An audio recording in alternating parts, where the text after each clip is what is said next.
On today's episode, Johnny Cassell, a leading dating coach for men, author, and coach.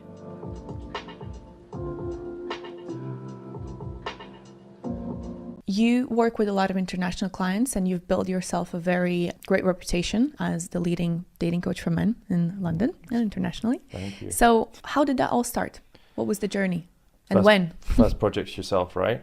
Like, you can only really teach to the depths you've gone yourself. So I had to walk that walk myself first. You know, as time's gone on, I've picked up a lot of knowledge on psychology and how to read situations, analyze things. And, you know, if you'd asked me this question, I don't know, 8 years ago, I would have told you that reading a couple of books on dating was... But how do you go from knowing about these things and being interested in them to actually working with other people and helping them and putting yourself as a figure of authority to forward them?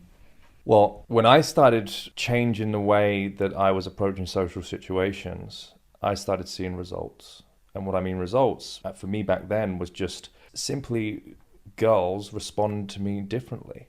Like, actually, I was capturing their attention. They seemed interested in what I had to say. So you were actually running experiments. You read something, you learned something, and you were like, let me test this. Yeah, I was out like 5 nights a week. And to be honest, not much has changed for 15 years. Well, a lot has changed. But I've got a lot of data of human interactions because I've personally put myself, and I see patterns in the way that we communicate, and I see what works and what doesn't, and what stimulates us and what doesn't, why we want to see someone again and why we don't. Why do we want to see someone again? Because there's more to learn, right? If you give everything away about yourself so instantly, why does it make sense to see someone again? So mystery. Well, the mystique does play as definitely an attraction switch, but I believe you can build chemistry of anyone, but it's the compatibility element, but we'll get to that. So yeah, it was going out there, picking up all the data. I didn't want to share it with anyone, to be honest. I was solving an issue that I had in my life, right? And my history up until then was, you know, I studied motorsport engineering for 4 years. So I had that very sort of solution-based kind of mindset, like an engineering person would have. I went to an all-boys school for 5 years prior to that. And introductory school was mixed at very early ages of, say, like, I don't know what age you're at, were you like 5, 7 years old or something? Like, psychologists claim that around that sort of age, that is where you are indoctrinating a lot of things into your subconscious, right? And that can set you up for your trajectory for life. And I was actually bullied by girls at that point, like physically abused. I was coming home with like bruises all over myself. So that stayed with me and lodged in my subconscious. And actually, well, like, this is what you learn about yourself when you study, you know, you psychoanalyze yourself. And me remembering about that made sense as to why I had resistance towards interacting with girls whenever really I had the opportunity moving up through, you know, going up for the years. And also just the lack of. Did that build some sort of resentment towards women, or was that more just an avoidance to avoid? Avoidance.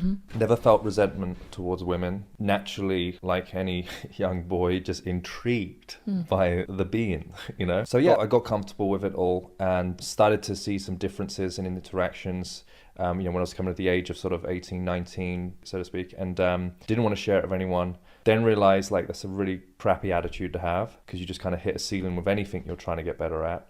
2 brains are better than 1. Selectively picked friend out of a social group that I used to frequent, and I taught him everything. And we used to go out like pretty much every night of the week. And because he was from a different social circle, like, I was more sort of into like the commercial scene back then, like going to like the, you know, R&B clubs and sort of mainstream stuff. He was more sort of like the indie alternative scene. So we had a really unique crossover of just going like that every week. And that's what caused the acceleration curve. Okay, so when does the client onboarding, like professional going into that lane, come in? Because that's you having results, that's you now involving your friend. When does that become a business? So I start teaching my friends. Like, in my social circle, I was like, okay, wait, I'm seeing people that come out of relationships, they're deflated, they need to be picked back up.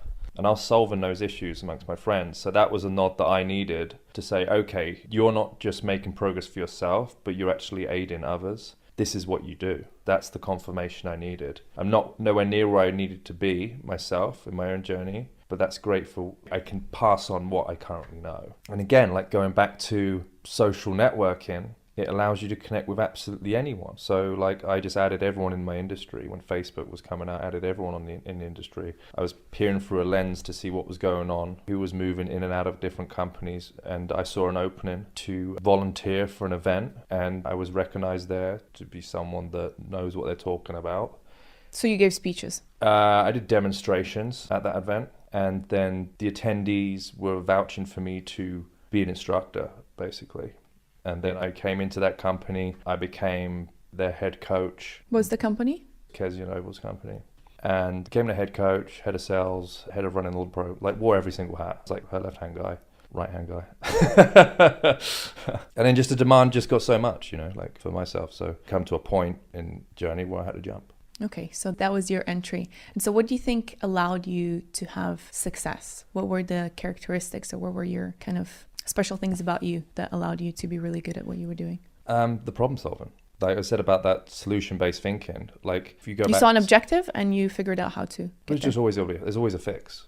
Like if someone brings their car into the garage and you take the engine apart and then you put it back together and something doesn't sound right, you don't just send it out the door. That's madness. Like there's a problem to be solved. There is a solution. So you just start with everything you know and all the data you've collected and all the patterns you've experienced. You should be able to solve it.